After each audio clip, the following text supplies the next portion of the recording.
Hi friends, வீடியோவில் இன்றைக்கி என்ன பார்க்க போகிறோம்னா குக் வித் கோமாளி 4 சீசனில் லாஸ்ட் வீக்கில் சிவாங்கி பண்ண கயிறு கட்டி கோலா உருண்டையும் பேசிக் மசாலாவோட பிளைன் செட்டிநாடு கிரேவி தான் பார்க்க போகிறோம். அது எப்படி செய்கிறதுன்னு பார்க்கலாம். இது வரைக்கும் என்னுடைய சேனலை சப்ஸ்கிரைப் பண்ணலன்னா சப்ஸ்கிரைப் பண்ணிக்கோங்க. வாங்க இப்போ எப்படி செய்கிறதுன்னு பார்க்கலாம்.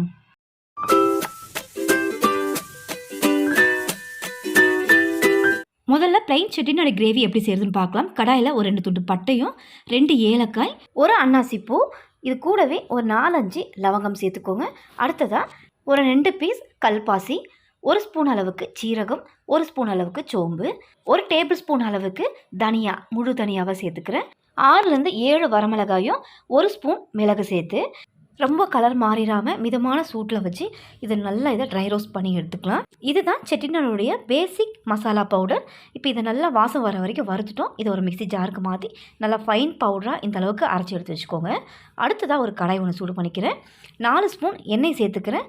எண்ணெய் நல்லா காஞ்சதும் ஒரு 10 பல்லு பூண்டை இது கூட சேர்த்துக்கிறேன். சேர்த்துட்டு ஒரு இனுக்கு கருவேப்பிலையும், ஒரு பச்சை மிளகாய் பொடியை நறுக்கினதை சேர்த்து, ஒரு பெரிய சைஸ் வெங்காயமும், ஒரு 50 கிராமுக்கு சின்ன வெங்காயமும் சேர்த்துக்கிறேன் பொடியை நறுக்கினதை.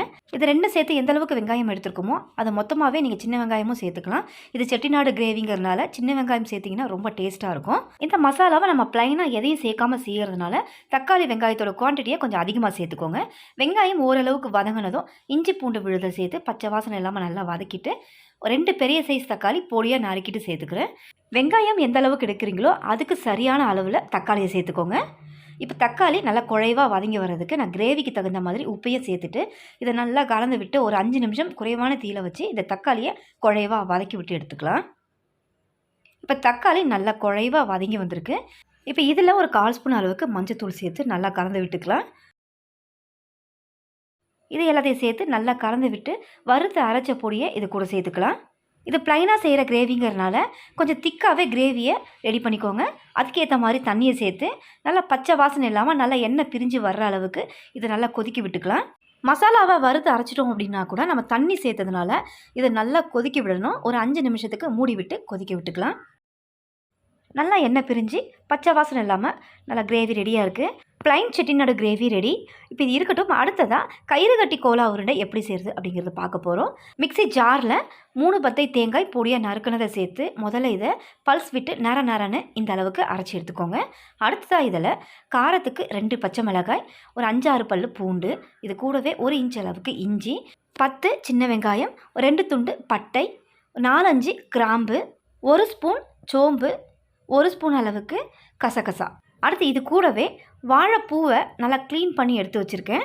இந்த வாழைப்பூக்குள்ளே ஒரு ஸ்கின்னும் ஒரு நரம்பு மாதிரி இருக்கும். இந்த மாதிரி இதை 2த்தையும் ரிமூவ் பண்ணிவிட்டு இந்த வாழைப்பூவை ரெடி பண்ணி எடுத்து வச்சுருக்கேன். இதையும் இது கூடவே சேர்த்து இதை நல்லா நைஸாக அரைச்சி எடுத்துக்கணும். தண்ணி தேவைப்பட்டுச்சுன்னா தெளிச்சிட்டு தண்ணியை சேர்த்து நல்லா இந்த மாதிரி அரைச்சி எடுத்துக்கோங்க. நைஸாகவே இந்த அளவுக்கு இருக்கணும். இப்போ இதை ஒரு பாத்திரத்துக்கு மாற்றிட்டு இன்னொரு மிக்ஸி ஜாரில் 1 கப் அளவுக்கு பொட்டுக்கடலையை சேர்த்து பவுடராக இந்த அளவுக்கு பண்ணி எடுத்துக்கோங்க. அரைச்ச வாழைப்பூ விழுதில் இந்த பொட்டுக்கடலையை சேர்த்துக்கலாம். சேர்த்துட்டு இதுக்கு தேவையான உப்பு சேர்த்துக்கோங்க.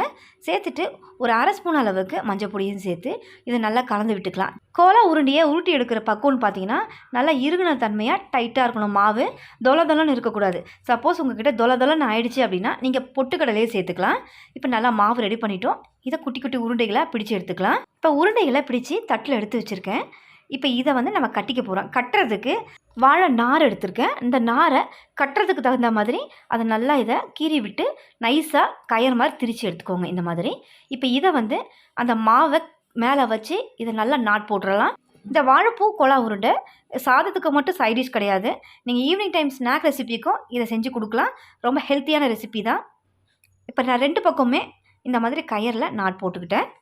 இந்த மாதிரி எல்லாத்தையும் ரெடி பண்ணி எடுத்துக்கிறேன். எடுத்துகிட்டு இதை நல்லா ஃப்ரை பண்ணி எடுத்துக்கலாம். ஃப்ரை பண்ணுறதுக்கு கடாயில் ஒரு மிதமான சூட்டில் எண்ணெய் காய விட்டு எடுத்திருக்கேன். இப்போ இதை ஒன்றா போட்டு தீயை லோவாக வச்சுருங்க. லோவில் வச்சு தான் இதை ஃப்ரை பண்ணி எடுக்கணும். ஏன்னா நம்ம எல்லாமே பச்சையாக அரைச்சிருக்கிறதுனால நீங்கள் மீடியமாகவோ ஹையில் வச்சிங்கன்னா மேலே மட்டும் கலர் மாறும், உள்ளே வேகாது.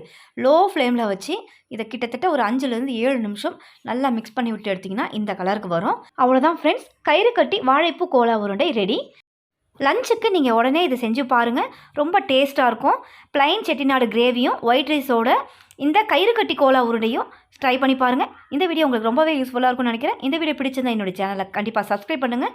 ரொம்ப பிடிச்சிருந்தா லைக் ஷேர் பண்ணுங்கள். தேங்க்ஸ் ஃபார் வாட்சிங்.